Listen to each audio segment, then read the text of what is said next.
Hoy estamos con un tema muy energético. Vamos a conversar con Armando Zamora. Armando Zamora es una persona que le ha dedicado su vida profesional, su devenir académico a los temas energéticos. Él es ingeniero mecánico de la Universidad de los Andes. Ha sido a lo largo de su vida, ¿sabes? Con entrada y salida, profesor universitario, entre otras en la Universidad de Dundee en Escocia, donde actualmente todavía mantiene una vinculación, ya no con cursos formales, ¿sí? Y tiene una maestría y un doctorado en temas energéticos, energía nuclear, administración de las políticas de energía. Vamos a empezar, Armando, con algo que yo creo que está preocupando a muchos sectores, por lo menos porque no entienden cómo se hace lo que están planteando el gobierno o porque no lo comparten, ¿cierto? Y es este interés del presidente Petro de, digamos, alterar lo que ha sido el proceso histórico que ha seguido el país y, bueno, a semejanza de la inmensa mayoría de los países en estos temas energéticos, en donde la exploración, la explotación, la búsqueda permanente de esos recursos naturales es una tarea muy importante para buscar, pues, en alguna medida, ser autosuficientes en el factor energético, que es clave. Sin energía no hay economía, no hay vida social. Eso no es un lujo que se da, está en el corazón de la vida social y de la vida económica. Y si no la vamos a explotar nuestros recursos, de todas maneras, ¿de dónde vamos a sacar los recursos? Porque la economía y la sociedad siguen pidiendo recursos energéticos. Piense lo que piense el presidente Petro, ¿sí? Es un tema central hoy en la política económica y social de la nación, del país.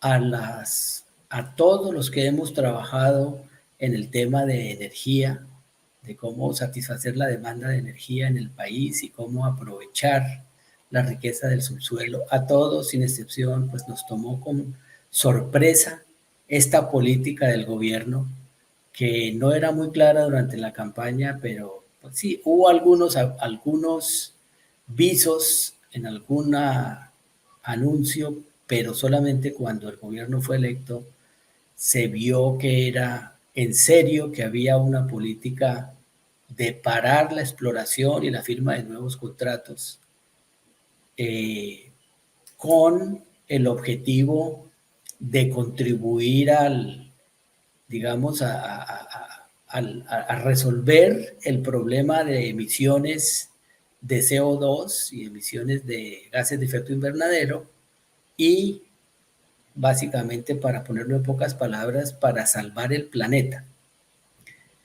Y nos tomó por sorpresa porque la verdad es que el país estaba abordando el tema de cambio climático al derecho, que es el de ponerse metas y tomar acciones para reducir la demanda de combustibles fósiles, eh, iniciar una transición energética acelerada, porque el país sí se puso la camiseta desde de los gobiernos anteriores, Juan Manuel Santos, que ha firmado muchos convenios internacionales, el presidente Iván Duque, iba comprometido en la transición energética, en la reducción de las emisiones, en un consenso nacional, pero desde la perspectiva de la demanda, ¿sí? Desde la perspectiva de la oferta, vamos a hablar de eso, es un poco, no es intuitivo, es contraintuitivo, es Mm, algo que le hace mucho daño al país y no resuelve el problema, exactamente. por dos razones, por dos razones. Si no abordamos la demanda, es decir, el país sigue consumiendo las mismas cantidades de diésel y de gasolina, y se sigue generando con gas y se sigue emitiendo gases de efecto invernadero, el no tener el suministro nacional nos obliga a importarlo, como tú dices. Y tanto el petróleo como el gas importado son más dañinos para, para el calentamiento global que el suministro propio. Y ahí podemos tirar de esa cuerdita y da muchísima tela, porque por varias razones nosotros y otros países, la mayoría, nosotros habíamos concluido y todavía estamos convencidos que la mejor energía, la más económica en términos de emisiones, es la que producimos nosotros mismos. Entonces, eso en cuanto al mercado doméstico. En cuanto al mercado internacional, la demanda de combustibles fósiles no hace sino aumentar. Aumenta la demanda de carbón, aumenta la demanda de petróleo y mucho más la de gas. ¿Sí? Si bien es cierto que la demanda de carbón en algún momento se reducirá y dejará de darse, pues tiene una curva a futuro bastante importante, ¿sí? Porque se consume carbón en muchísimos países. Ahora con la invasión de Rusia a Ucrania se disparó otra vez la demanda de carbón en Europa. Sí. Sudáfrica, por ejemplo, depende del carbón. Y sobre ese tema se puede hablar mucho, pero está previsto que de aquí a 2050 y más allá la demanda, tal y como están las cosas hoy, la demanda de combustibles fósiles seguirá aumentando. Entonces, ¿qué papel jugamos nosotros al reducir nuestra oferta en el mercado internacional? ¿Qué papel va a jugar? Pues, digamos, no quiero ponerle en términos caricaturescos, pero es un papel muy, poco constructivo, ¿sí? Es, primero que todo, autodestructivo, porque dejamos de tener estos ingresos, pero en segundo lugar, lo que hace es darle el mercado en bandeja de plata a los productores tradicionales que tienen petróleo muchísimo más intensivo en emisiones, como Canadá, como el petróleo de fracking de Estados Unidos, como el petróleo ruso, los países árabes, o inclusive el petróleo de Venezuela, que es petróleo pesado, que es muchísimo más incentivo en CO2. El petróleo colombiano tiene una matriz relativamente limpia, está en el tercio de emisiones más bajo de toda la oferta global. ¿Sí? Nosotros producimos del orden de 20 kilogramos por barril en la producción. Hay países que producen 4 y 5 veces más, como Canadá. Imagínense. Canadá no hace sino aumentar su producción. Ya autorizaron la construcción del oleoducto que va de Alberta al Océano Pacífico y va a aumentar la producción. Noruega, que es un país muy razonable, tiene gobierno socialista y es pro transición energética, no va a dejar de producir hasta que agote sus reservas y hasta que agote su potencial. Sigue explorando. Mira, este tema nos puede dar muy largo. En resumen, quienes conocen el mercado no entienden. Ahora, quienes conocen la geopolítica global sí entienden. Y a eso en algún momento entraremos. Porque ahí están las respuestas. Perfecto, pero yo quisiera recapitular un poco lo que has dicho, que me parece que es absolutamente claro y ha generado una enorme confusión, ¿cierto? Porque uno puede entender el propósito del presidente Petro, pues que es el que origina todo este desorden en nuestro escenario de energéticos.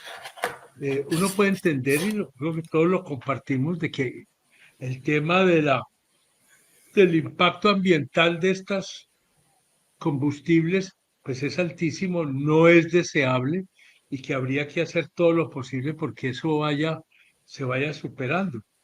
Pero el camino no es, entonces nosotros no saquemos nuestros recursos naturales, entreguémosle ese mercado, a los que sí están interesados en explotarlo, independientemente del impacto ambiental que pueda tener eso, y encima nos ponemos a comprar aquello que nosotros podemos producir. Entonces, produciríamos unos bienes energéticos con menor impacto ambiental de los que están en el mercado, están en el tercio, sí, menos contaminante, lo sí, decías ahora, sí, pero nosotros tenemos que seguir consumiendo energético. Entonces, sí, ahí sí es la cuadratura del círculo. Estamos sí, sentados encima del petróleo, un petróleo bueno, un gas bueno que está disminuyendo, pero todavía está. Los necesitamos, luego salimos a comprarlos. Entonces, sí, perdemos ingresos por un lado y sacrificamos divisas escasas por otro, sí, comprando los productos en el mercado internacional que nosotros podríamos eh, sí, producir, abastecer, ¿cierto? sí, Eso en sana lógica no tiene agarradero, con todo respeto al presidente, y tú lo sí, acabas de decir muy claramente, ¿cierto? sí, Pero no entonces tiene sigamos agarradero. al paso siguiente que ibas a plantear. Bueno, hay un paso intermedio y es que el Sí, gobierno ha matriculado esta política como la transición energética justa. Y ese término justo pues no está muy bien ¿qué quiere definido. decir? Sí. Hablan Mm, de justicia con las comunidades, justicia con el ambiente, con los trabajadores, ¿sí?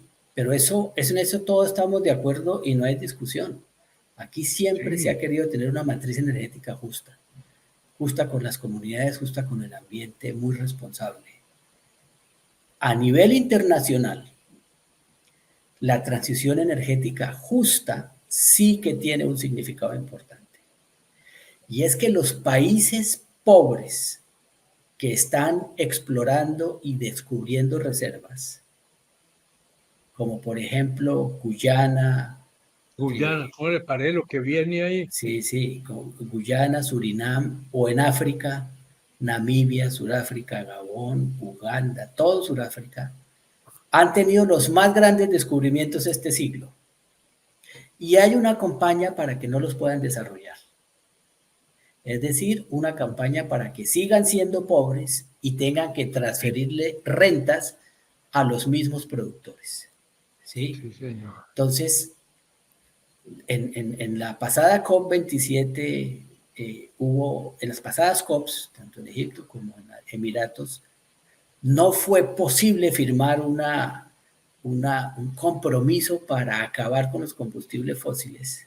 No fue posible porque los países, lo que se llaman los nuevos productores, con los que he estado estoy dedicado ahora buena parte de mi tiempo, dicen, no es justo que nos obliguen a seguir importando petróleo de Canadá, de Noruega, de Rusia y de los países árabes, y nosotros que tenemos nuestros propios recursos no los podamos desarrollar.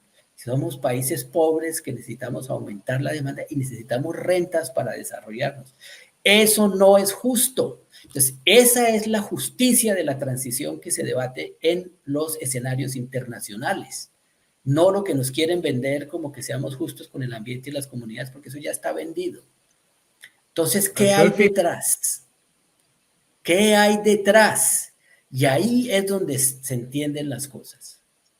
Y detrás viene una política de largo alcance de ciertos países productores como OPEP Plus, que incluye a Rusia, que siempre tratan de suprimir la competencia porque quieren las rentas para ellos. Los árabes para ser más ricos de lo que son y los rusos para invertirlo en sus guerras. ¿Sí? Entonces, es bien conocido, pero no publicado, y se conoce en los círculos académicos y en los círculos de inteligencia, que las campañas, estas campañas anti-petróleo y gas, están financiadas por aquellos a quienes les conviene que no tengan competencia. Y oiga, se y habla, ahí cómo queda, ahí cómo quedamos nosotros con Petro. pues ahí quedamos un poquito como los idiotas útiles, porque Ajá. estamos alineados con un eje Sí. que quiere que suprimamos nuestra producción para no competir en ese mercado. Y ese eje llega, no es el tema de la conversación, es muy o sea, ahí hay de todo, controversial, pero ahí es donde se entiende por qué ciertos gobiernos deciden no Porque es que promover el ahí sí, desarrollo de sus recursos. ahí sí los planteamientos de Petro son lo menos nacionales posibles y están entregados a intereses o haciéndole el juego, pues no digamos entregado porque es complicado afirmar eso, haciéndole el juego a los grandes intereses imperiales, sea del lado Está, norteamericano, sea del lado está ruso. al Bueno, el peso servicio, nuestro básicamente norteamericano. Entonces, el antiimperialista y el nacionalista acaba en la práctica sirviéndole en bandeja de plata un platico claro. decente al capitalismo petrolero internacional norteamericano, ¿o qué? Pero mira, ahí hay una distinción muy clara. En A ver, América, pues sí, sí, los petroleros les interesa producir y obtener ganancias, sí. Pero para el gobierno norteamericano, eso es una segunda prioridad. El gobierno norteamericano tiene, primero, que garantizar el suministro de una energía abundante y barata a su mercado, a su gente. Pero por otro lado, los Estados Unidos saben que para, digamos, someter, o sea, no le conviene en los conflictos de Rusia y Ucrania y el Medio Oriente que el precio del petróleo esté muy alto, porque esas rentas van a los que generan esos conflictos y compran armas y financian los sí, grupos rebeldes. Entonces, de este lado de América les conviene fomentar la oferta abundante y barata para que no haya esas rentas extraordinarias que se van a violaciones de derechos humanos. En cambio, a otros países, sí, están en la OPEP Plus, les conviene tener rentas altas para cumplir sus propios objetivos. Es una diferencia muy grande. Y entonces, el movimientos antinucleares, antifracking, ¿sí? Los que generan guerras y conflictos con tal de que se suprima la oferta, tienen un eje geopolítico clarísimo.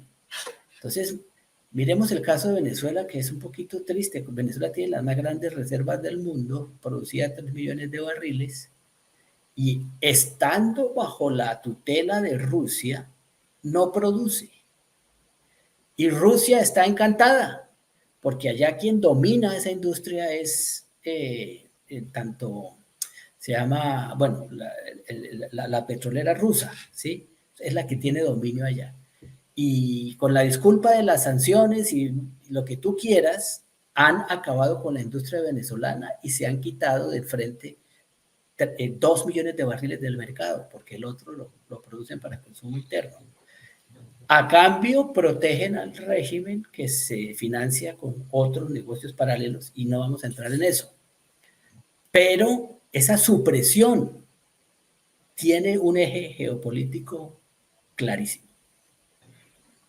o sea, Armando, aquí sí está el tema ambiental, pero en el trasfondo es un tema de poder y es un tema Claro, de lucha entre sí, potencias en la guerra. Lo otro sí, no diría decorativo, pero no es lo sí, fundamental.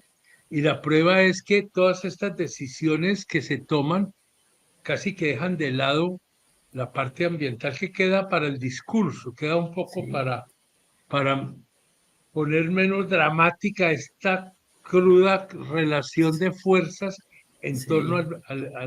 al elemento esencial que es la energía, ¿no? Ole, ahí, Sí, por mira, yo ahí hice un no cálculo. resisto. Ah, perdón. No, te voy a decir, en ese orden de ideas, yo hice un cálculo de lo que son las rentas históricas del petróleo y gas y las que Sí, van a ser las rentas futuras, inclusive con la disminución de la producción hacia 2050 y más allá. Y las rentas futuras son superiores a todas las rentas históricas que ha tenido la producción de petróleo y gas, porque ahora los precios están altos y la demanda es altísima. Entonces, esos próximos 30 años tienen más rentas que los pasados 130 años. ¿Sí? Entonces, esas rentas las quieren para sí los que tienen reservas descubiertas, que son reservas, vuelvo y te repito, petróleo pesado, como Venezuela, Canadá, Sí. o petróleo en manos de dictadores, léase OPEC Plus, o de familias reales.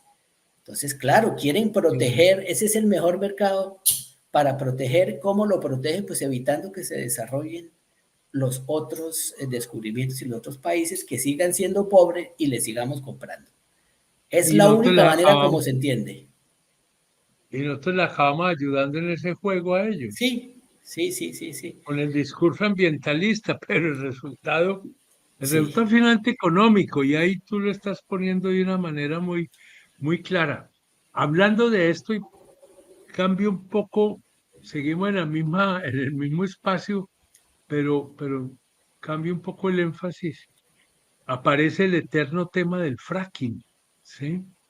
El tema del fracking y un poco sobre la base, el fracking, fuera de los daños geológicos, etcétera, es, es poner en superficie combustibles sucios, combustibles que están en contra de la ecología, del medio ambiente.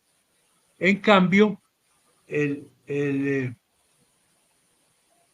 desarrollo sobre todo de las fuentes alternativas eh,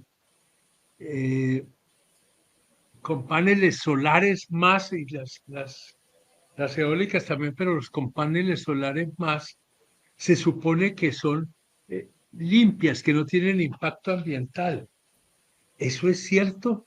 Porque es que todos esos paneles solares tienen un efecto sobre el ambiente, distinto de pronto a los molinos de, de- de- de eólicos, pero los paneles solares, salvo que sean pues tramos muy pequeños, pueden tener una incidencia ambiental enorme.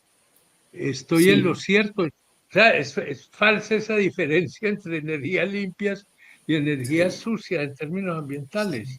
Sí, la energía limpia no es totalmente limpia. Toda energía, inclusive la de paneles solares, tiene un impacto en las emisiones, en el ambiente, en el agua, tiene un impacto en la geopolítica porque requiere metales estratégicos. De eso está viviendo el régimen de Venezuela, de esos metales. Entonces, o sea, geopolíticamente no es tan limpio. En el África hay unas guerras terribles por control de los metales, pues donde están los rusos y su grupo Wagner ahí protegiendo a los que están Sí, controlando esas producciones. famoso grupo Wagner. Sí, en los vehículos eléctricos ya hay estudios que demuestran que la huella de carbono de un vehículo eléctrico es igual o peor que la de un vehículo híbrido en todo el ciclo de vida de esos vehículos. Entonces no es tan limpio, no es tan limpio. Y mira, la industria petrolera, que es una industria muy potente en recursos y en capacidad, ya se puso como meta ser carbono neutral para 2050. Entonces, esto a los ambientalistas no les gusta porque dicen que lo dicen ellos para proteger su dominio, pero ya van avanzando en ese sentido, tanto en la reducción de las emisiones en todo su ciclo, como en la compensación con la financiación de proyectos de captura directa de carbono. Y Colombia se subió a ese bus. Fíjate, esta es la otra cosa. Nosotros dejamos listo el nuevo modelo de contrato en el año 2022 que exige a las empresas que sus barriles sean neutrales en carbono. Un barril no puede ser producido si no es neutral en carbono. ¿Cómo? Reduciendo las emisiones hasta donde puedan y luego compensando con inversiones en captura de carbono. Entonces, tenemos la solución a ser el primer país que obliga a que su producción sea carbono neutral. Hicimos el cálculo y eso no vale más de 50 centavos de dólar por barril. Es que mira, Por un barril. barril, en la producción de un barril Colombia produce 20 o 25 kilogramos, producción. En la quema o en el uso final se produce media tonelada. Ahí es donde está el problema. no Sí, en la producción. Y lo que es sí. transporte y refinación se seguirá dando mientras haya demanda. Y Ecopetrol ya ha anunciado que es carbono neutral en transporte y va a ser neutral en refinación. Entonces, nosotros vamos muy adelantados ojalá todos los países del mundo hicieran eso y se Caminar por resuelve la esta parte más senda. grande del problema. Sí. No, y ojalá el presidente Petro se siente y mire lo que se está haciendo acá en el país, en una empresa en la que él representa al Estado. Pero él no Ay, quiere mirar. hombre. No, es que él no quiere mirar. No, no, no hay Cuando hicimos peor la ciego que transición el de que no. gobierno, yo quise explicarle al grupo de Empalme Sí. esto. Tenemos el contrato para producción neutral en carbono y me dijeron, ni lo vamos a mirar. No, La no le orden es no interesa. más contratos, punto. No Entonces, más. no Exactamente. queremos mirar. Esa es la orden. Y la orden viene de Esa es la arriba, pero de cosa. arriba es más arriba. Bueno, Armando, lo que te dije antes de que nos conectáramos, cuando el tema es interesante, el tiempo vuela. Y estamos ya en el límite que tenemos para nuestra conversación, el límite cronológico, no temático, ¿sí? Porque temático podríamos Sí. hacer dos o tres más, pero yo creo que aquí hubo un abrebocas interesante para ayudar a contestar preguntas que nos estamos haciendo la mayoría de los colombianos en medio de una gran nebulosa. Aquí hay algo que no se entiende, hay algo que es muy importante y vamos un poco a ciegas hacia, parece que hacia un precipicio, ¿cierto? Hacia un precipicio. Un Pero precipicio. yo soy un optimista, como dice la sabiduría popular, ahí va otro dicho, no hay mal que dure 100 años ni cuerpo que lo resista, ¿cierto? Yo creo que de todas maneras este país tiene una resiliencia, una capacidad de recuperación muy alta y tenemos que confiar en que finalmente la razón, una lógica aterrizada vuelva a Sí. generar el proceso de discusión y de decisión en el país y dejemos atrás estos nubarrones de una falsa tormenta que se puede volver una señora tormenta, pues una Sí. tormenta inducida, por decirlo de alguna Sí. manera, Sí. cuando habría manera de no tener que hacer eso. Total. Armando, muchas y muchas gracias, de verdad, yo personalmente aprendí mucho y yo creo que la mayoría de nuestros oyentes van a poder opinar lo mismo y estamos para otra ocasión. Muchas Sí, gracias. sí. Y que no dejemos de lado el tema de gas para una futura, porque ni Sí, siquiera lo tocamos. no nos Pero bueno, cupieron todos en el sí, sí, costalito. sí, sí. Bueno, con mucho gusto, Bueno, un placer, Juan no, Manuel. a ti, Ojalá gracias, tengamos otra gracias. pronto. Chao. Chao.